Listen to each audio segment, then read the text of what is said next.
666. The real meaning behind the mark of the beast, explained. The most feared number in history.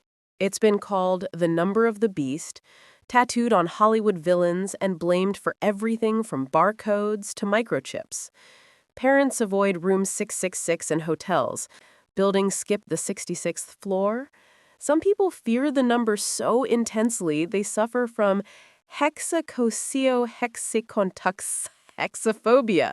fear of 666.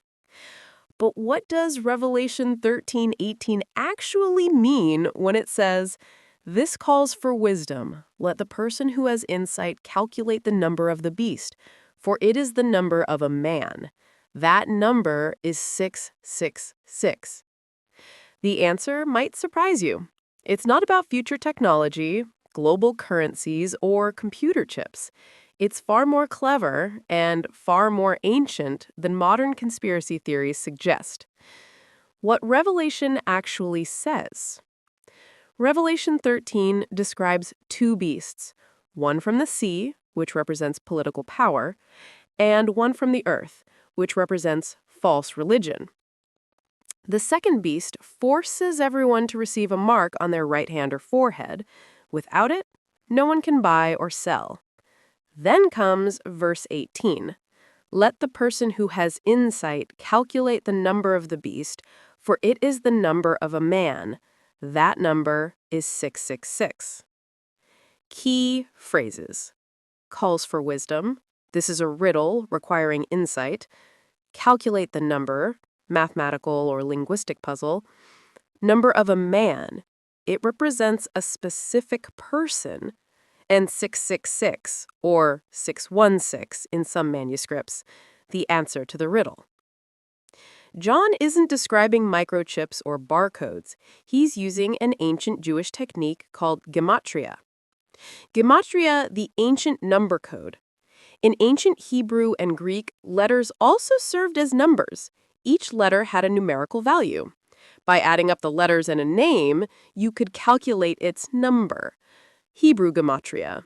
Aleph equals 1, Bet equals 2, Gimel equals 3, and so on. This wasn't mystical, it was practical. Ancient cultures used letters for numbers like we use Roman numerals today. Jewish writers use gematria as coded communication, especially under persecution. They could name enemies without explicitly writing dangerous names. The shocking historical answer, Nero Caesar. When you calculate Nero Caesar in Hebrew gematria, it equals exactly 666.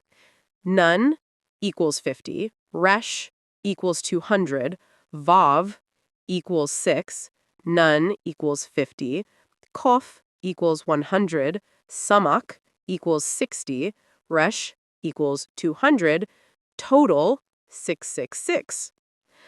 Mind-blowing detail. Some early manuscripts read 616 instead of 666. When you transliterate Nero Caesar from Greek to Latin, dropping one letter, it equals 616. This isn't coincidence. John was pointing to Nero, Rome's most infamous persecutor of Christians. Why Nero perfectly fits. Historical context. Brutal persecution. Nero blamed Christians for Rome's fire in AD 64. He had them burned alive as human torches, fed to lions, and crucified. Peter and Paul likely died under Nero's reign. Claimed divinity. Nero demanded worship as a god. Refusing meant death, parallel to Revelation's mark requiring worship. Economic control. Roman emperors controlled commerce through imperial cult worship. No worship certificate, no business license. The beast imagery. Rome was the beast dominating John's world. Nero embodied Rome's evil perfectly. Nero Redivos legend.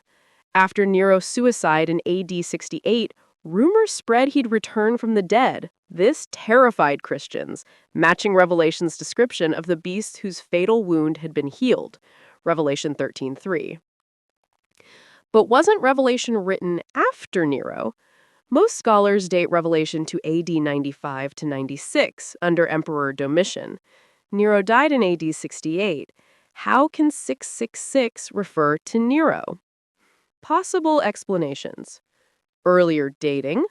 Some scholars date Revelation to AD 65 to 68 during Nero's reign, making the reference immediate and urgent. Typology. Nero became the archetype of Antichrist figures. Future persecutors would be like Nero. The number points to Nero as pattern, not only person. Dual fulfillment.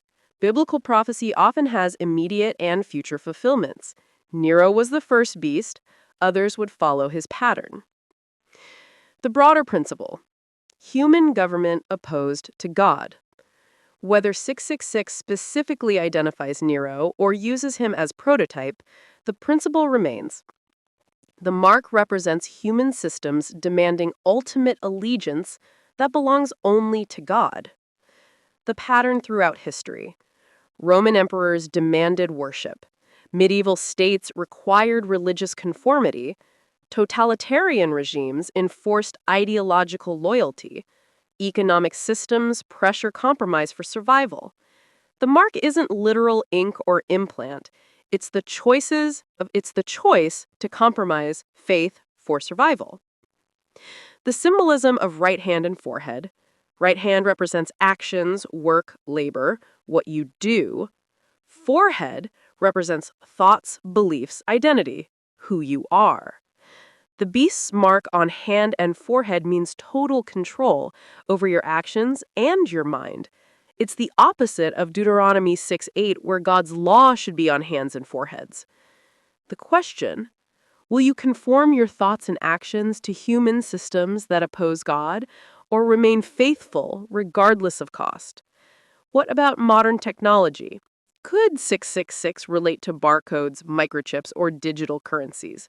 Possibly, but not because they're inherently evil. The real danger isn't technology, it's allegiance. If any system demands compromise of faith for participation, it functions like the mark. Whether ancient Rome's emperor worship or modern pressures to deny Christ for economic survival, the principle remains. Technology can enable control, but the issue is spiritual. Do you worship God alone, or do you bow to human systems for survival? The number 6, human imperfection. 7 represents divine perfection in Scripture. Creation week, Sabbath. 6 falls short. It's human imperfection. 666 equals 666. Humanity at its worst. The Trinity of Sixes represents humanity exalting itself to godhood, falling catastrophically short of divine glory. It's mankind saying, I am God 3 times, and failing 3 times. The real warning. Revelation's warning isn't watch for microchips. It's far more urgent. When pressure comes, economic, social, political, will you compromise your faith to survive? Throughout history, Christians have faced this choice. Just burn incense to Caesar. It's only symbolic. Just sign the paper. It's only paperwork. Just take the mark. It's only business. Revelation says there's no middle ground. Either you worship God exclusively, or you take the mark of human allegiance. The hope, overcoming the beast. Revelation isn't hopeless. Those who refuse the mark overcome through the blood of the Lamb and the word of their testimony. They did not love their lives so much as to shrink from death. Revelation 12:11. The ultimate mark? The seal of God on believers' foreheads. Revelation 7:3. Those marked by God cannot be claimed by the beast. The bottom line. 666 isn't about future technology. It's about an ancient riddle pointing to Nero as the prototype Antichrist. More broadly, it represents all human systems demanding allegiance that belongs to God alone. The mark isn't literal ink or implant. It's the choice to compromise faith for survival. The question Revelation poses, when the cost of faithfulness is your livelihood, your comfort, or your life, will you bear Christ's mark or the beast's? The number 666 reminds us human systems that oppose God always fall short. They're 666, not 777. They promise security but deliver destruction. Choose wisely. The mark you bear, visible or invisible, reveals who you truly worship.